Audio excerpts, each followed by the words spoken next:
el 15 de febrero de 1999, un día después del día de San Valentín, un maquinista que conducía un tren en la localidad catalana de Cervera hizo un descubrimiento terrorífico. Por la mañana temprano, al pasar por las vías, vio lo que parecía una persona en el centro de los raíles. Intentó frenar y evitar el atropello, pero el tren no pudo detenerse. Cuando llegó la policía, el cuerpo estaba prácticamente desnudo y con sangre.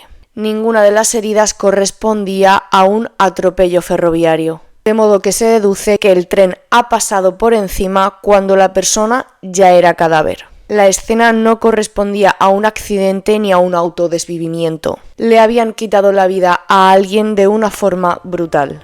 Este es el caso de Marina Ruiz.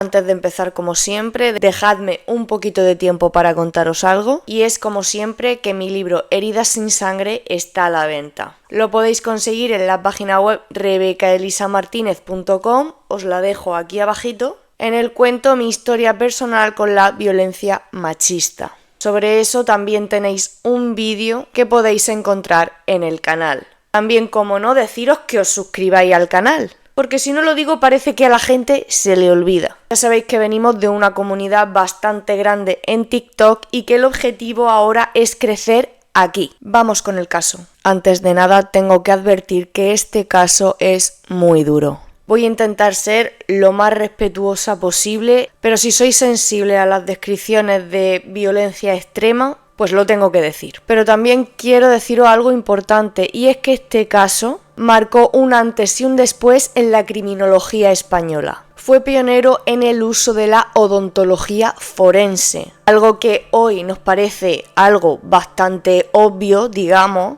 pero en 1999 esto era algo completamente revolucionario. Pues comenzamos situándonos en el año 1999 en la localidad de Cervera, Lleida, y concretamente en el día 15 de febrero, un día después del día de San Valentín. Es temprano por la mañana, un hombre camina por un sendero de tierra que es paralelo a las vías del tren, cerca del polígono industrial de Cervera, y este era un atajo que utilizaban algunas personas que trabajaban en estas fábricas del polígono. Y en ese momento pasó un tren. Los focos del tren iluminan la escena, entonces el hombre que va caminando ve algo.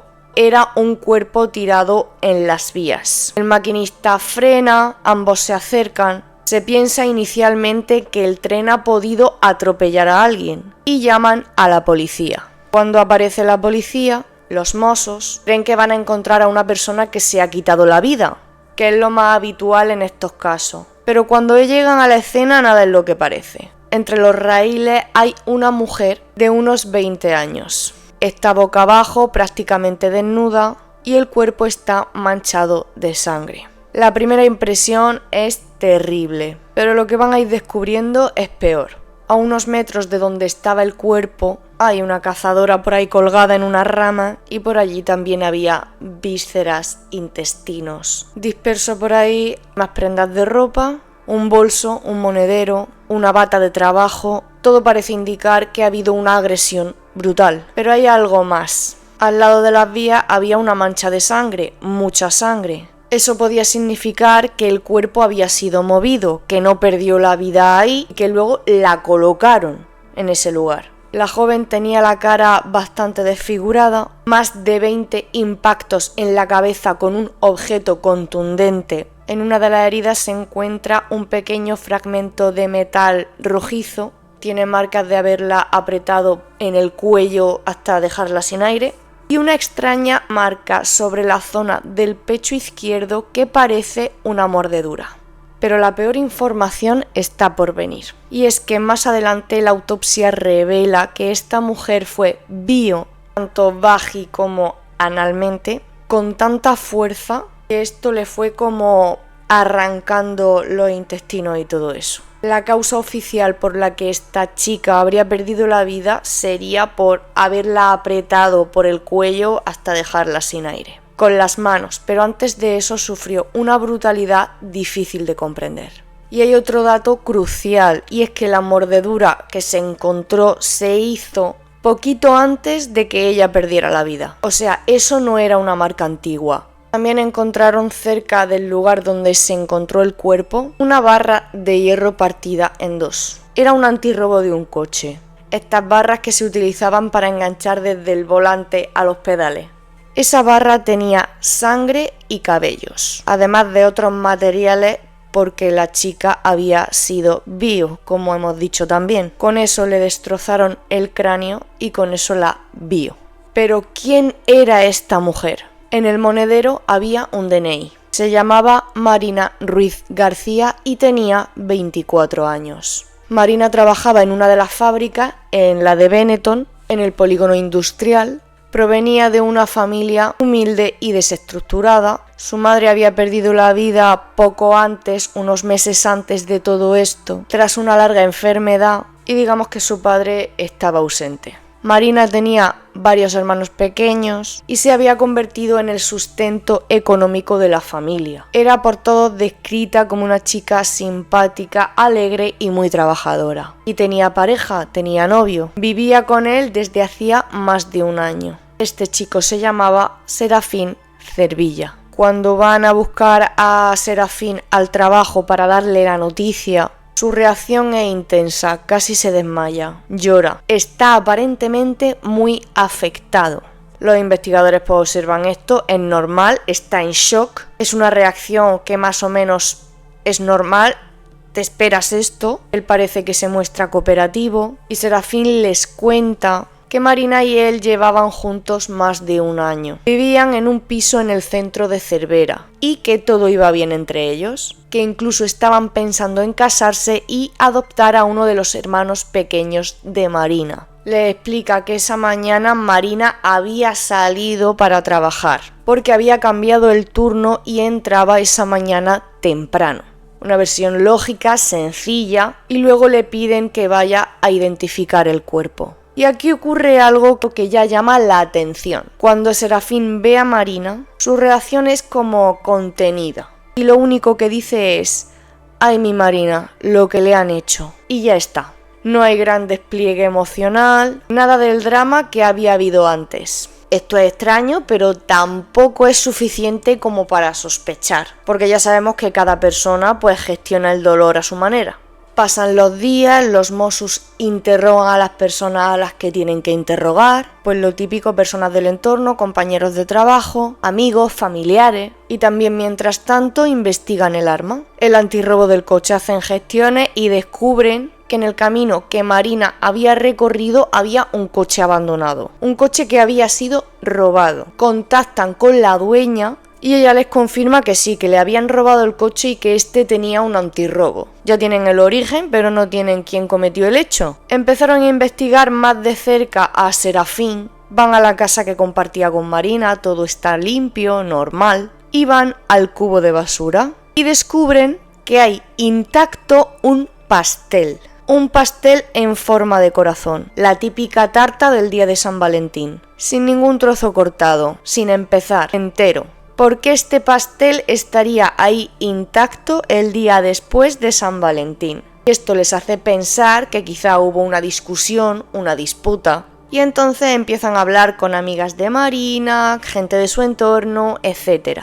Y la versión idílica que daba Serafín sobre su relación comienza a desmoronarse. Cuentan que Serafín era una persona extremadamente celosa, que no dejaba ir a Marina sola a ningún sitio, que no le gustaba que hablara con otros chicos y que tenían discusiones frecuentes. Una amiga les contó algo revelador, y es que si Marina se sentaba en la parte de atrás de un coche, Serafín corría a sentarse a su lado para que ningún amigo la rozase. Otra persona dice que Marina estaba pensando en dejar la relación porque no podía más con estos celos. Y también hablaron con una exnovia de Serafín. Y ella les cuenta que este era extremadamente posesivo, que la aisló de su familia y amigos, y que cuando terminaron la acosó mucho tiempo. El perfil empieza a estar claro, pero un perfil tampoco es una prueba. También hubo una cámara de seguridad que enfoca la carretera que está junto a las vías del tren. La calidad pues no es demasiado buena, pero ven algo. Por la madrugada se ve una figura caminando y por la hora y el lugar se cree que es Marina yendo a trabajar. Y entonces de la oscuridad de la zona del aparcamiento de una de las fábricas sale otra figura que parece un hombre. Esta persona va y coge a Marina del brazo y Marina no se aparta ni nada. No se resiste y se quedan hablando unos momentos y luego ambos se dirigen a las zonas de las vías del tren. Esto es fundamental porque Marina conocía a esa persona. Se fue con ella voluntariamente, no era un desconocido. Pasa un tiempo, sigue sin haber detenciones, la gente de Cervera está asustada, indignada y Serafín se dedica a mostrarse como una persona muy dolida. Se victimiza por la situación, se esfuerza mucho por mostrar su dolor, va a la televisión, entre otras cosas, y además se convoca una manifestación pidiendo justicia para Marina. Una marcha desde el centro de Cervera hasta las vías del tren. ¿Y quién encabezaba esta manifestación? Serafín. Va al frente con un ramo de flores, compungido. Los investigadores están por ahí observando. La manifestación avanza y entonces ocurre algo que les llama mucho la atención. Cuando llegan cerca del lugar donde se cometió el acto, no donde apareció el cuerpo, donde se cometió el hecho, donde realmente acabaron con su vida, Serafín mira de reojo, gira ligeramente la cabeza, como reconociendo el lugar, y hace el gesto de querer dejar ahí el ramo. Pero entonces parece darse cuenta, sigue caminando y entonces deja el ramo 100 metros más adelante. ¿Cómo sabía Serafín el lugar exacto donde habían acabado con su vida? Esa información no había trascendido en los medios. Solo lo sabían las personas que estuvieron allí en el levantamiento del cadáver. Los policías, el juez, el forense y el que había cometido el acto. Esto va confirmando las sospechas de los investigadores. Serafín es su principal sospechoso, pero siguen sin tener pruebas sólidas. Mientras la investigación continúa, pues Serafín empieza a aparecer en programas de televisión, se presenta como la víctima, se muestra compungido ante las cámaras, dice que no entiende cómo alguien pudo hacerle eso a Marina, que eran muy felices, que iban a casarse. Pide ayuda a la población, que si alguien vio algo. Los investigadores le observan en la televisión y ven comportamientos extraños. Entre algunos de los comportamientos extraños que tenía Serafín, era que por ejemplo en una de las ocasiones en la comisaría lo dejaban en una sala de espera con cámaras y una vez al menos en la que estaba con su hermano le hacía el gesto de callarse y le señalaba dónde estaban las cámaras. ¿Por qué haría eso una persona inocente a cuya novia le han arrebatado la vida? Luego cuando habla con los policías pues se muestra súper compungido. En uno de esos programas de televisión pues una productora le mandó un taxi a recogerle y Serafín empezó a hablar con el taxista y empezó a contarle cosas sobre el caso. Cosas que solo podía saber la persona que había cometido los hechos. Detalles de la escena que no habían trascendido. El taxista después llamó a la policía. Pasan los meses y nada. Los investigadores cada vez están más convencidos de que Serafín es el autor. Pero es que no tienen nada que lo demuestre de manera contundente. La presión es enorme, los medios, la sociedad, la familia de Marina, todos exigen respuestas y ellos no las tienen. Llega el momento de la frustración, ese momento en el que piensas que quizás nunca se resolverá, que la persona va a quedar impune. Y llega un momento que deciden prestarle atención a algo que al principio les llamó la atención, la mordedura. Recordad que estamos en 1999. Las pruebas de ADN no son tan sofisticadas como ahora. No se podían utilizar para identificaciones complejas. Uno de los investigadores contactó con un odontólogo forense y le llevó la fotografía de la mordedura. Y le preguntó si se podía identificar a la persona que la había hecho. Porque recordemos que esta mordedura había sido hecha momentos antes de que Marina perdiera la vida. Es decir, si hubiera sido antes, mucho antes, pues podría haber sido un hábito sexual. Que eso no se juzga y no formaría parte del caso. Pero es que se hizo momentos antes. Y por eso tiene esta importancia, porque fue mordida por la persona que le quitó la vida. No anteriormente en una práctica ni nada de eso. El odontólogo dice que la mordedura tiene unas características muy específicas que la persona que la hizo puede tener los incisivos superiores dañados, mordida abierta, una serie de características. Y cuando los investigadores escuchan esta descripción, inmediatamente piensan en Serafín Cervilla, porque ya se le veía que los dientes los tenía de una manera muy particular. Sus dientes eran muy característicos, muy reconocibles. Se le veía, incluso en las imágenes de televisión lo podíamos ver, la gente lo podía ver. Pero claro, esto no vale para demostrar nada. Necesitan una prueba que fuera admisible en el juicio. Van al juez, le preguntan, finalmente dice que sí, que se le puede hacer esta prueba, pero claro, ahí tenían que conseguir que Serafín accediera a hacerse un molde. Entonces va uno de los investigadores, en plan informal, queda con Serafín, así como mostrándole confianza, colegueo, y le comentan que ellos saben que él no es el culpable, pero que necesitan eso para descartarlo. Y Serafín accede. Decía que él no tenía nada que esconder. Hacen el molde.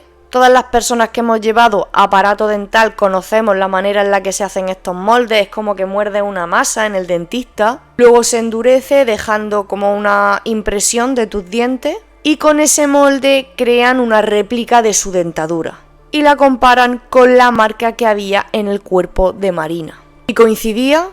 Sí, para que esta prueba se considerara positiva tenía que tener 50 puntos de coincidencia y en esta ocasión encontraron 68. En octubre de 1999 los Mossos detienen a Serafín Cervilla.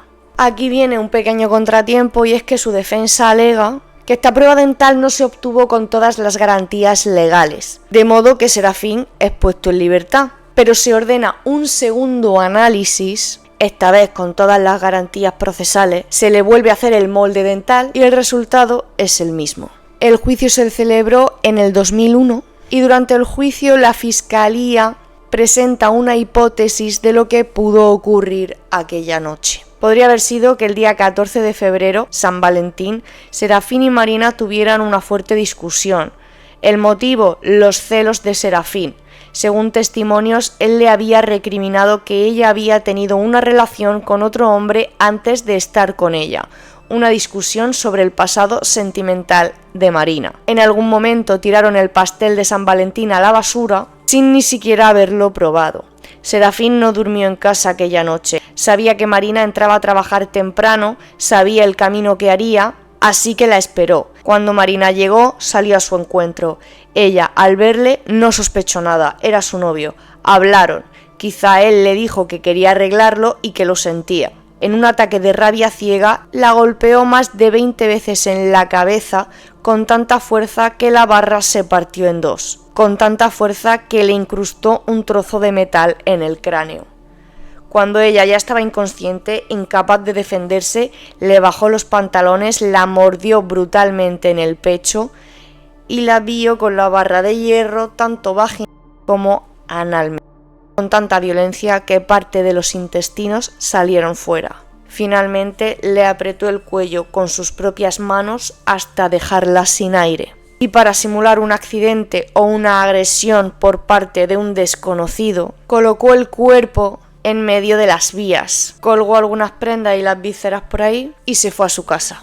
Y horas después se fue a trabajar como si nada, como si fuera un día normal. La sentencia fue contundente. El acusado, además de la brutalidad y reiteración de los golpes que propinó a la víctima en la cabeza con la barra metálica, le infligió males innecesarios para la ejecución de acabar con su vida con el propósito de causarle el mayor daño posible.